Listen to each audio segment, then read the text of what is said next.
A 600 metros de donde nació y a 300 de donde murió,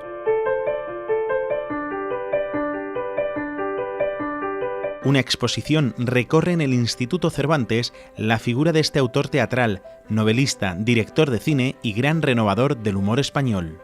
Él cree que el marco del teatro, o sea, lo que es la embocadura del teatro, tiene que ser como una ventana que te lleve a mundos distintos. Y por eso distorsiona la realidad, no la deja tal cual, sino que le da unos elementos que la realcen y que la hagan interesante a nuestros ojos. Cambia el teatro, cambia el humor lingüístico por el humor de situación y ya no hay vuelta atrás.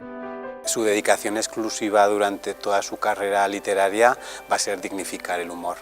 En 1927 renovó la comedia teatral española con Una noche de primavera sin sueño. Al estreno, en el Teatro Lara de Madrid, asistieron muchos de sus amigos, componentes de la otra generación del 27, la de los creadores del humor contemporáneo. Y al frente de todos ellos, Enrique Jardiel Poncela, cuyo principal maestro fue el padre de las greguerías. Él dice, Ramón Gómez de la Serna es mi maestro, yo no hago nada nuevo, yo lo que hago es simplemente coger a Ramón, mascarlo y dárselo al público mascado.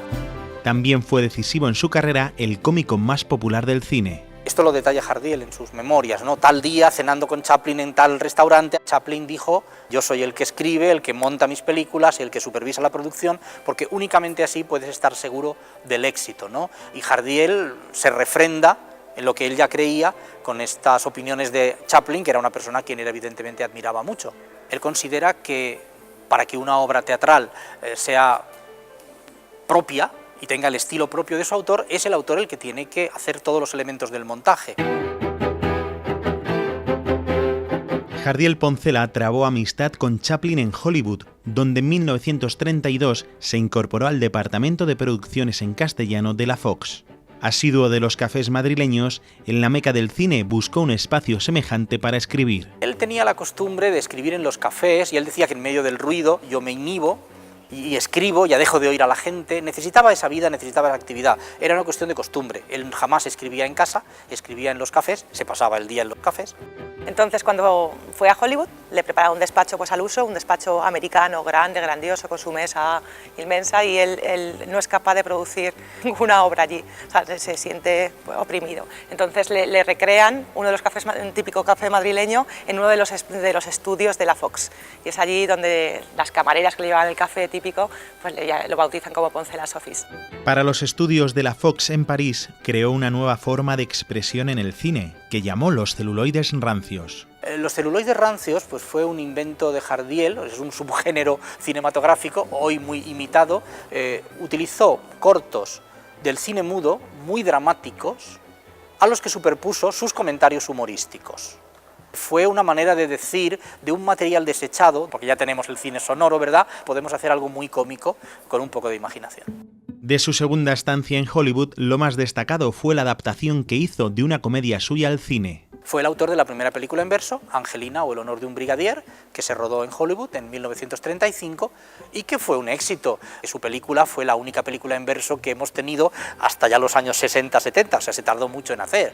Jardiel fue realmente valiente, innovador con esto y marcó un hito en la historia del cine. Su aportación a la gran pantalla continuó en España, donde dirigió los celuloides cómicos, el nombre que daba a sus cortometrajes.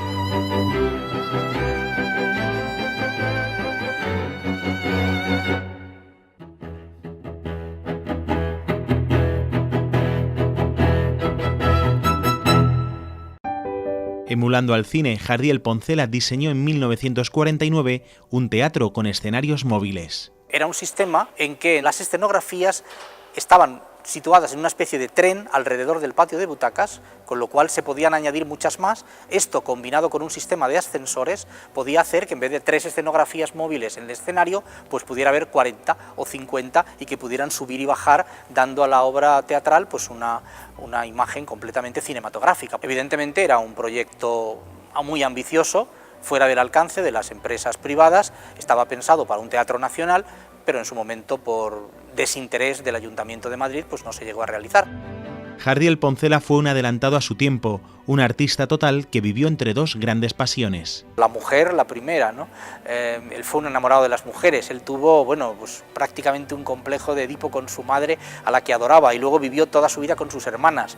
Tuvo compañeras sentimentales, todas las que quiso y más, porque curiosamente, a pesar de su baja estatura y que era bastante feo, tenía bastante éxito con las mujeres.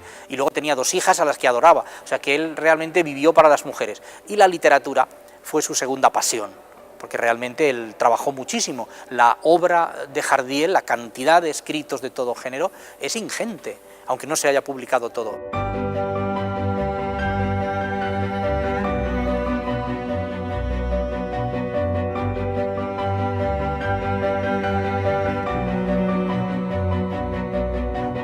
En sus últimos años, a Jardiel Poncela cada vez le costaba más emplear la pluma como un insecticida a causa de un cáncer de laringe. Aparte de la enfermedad, sufrió también la miseria debido a las deudas. Muere en la auténtica miseria, arruinado, totalmente casi olvidado.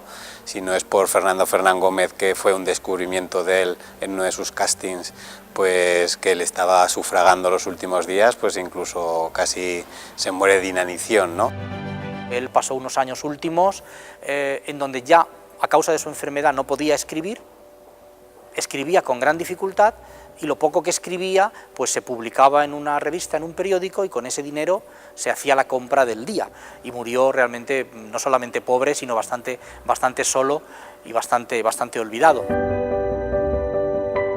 Olvido que muere con el vivo legado de su risa inteligente.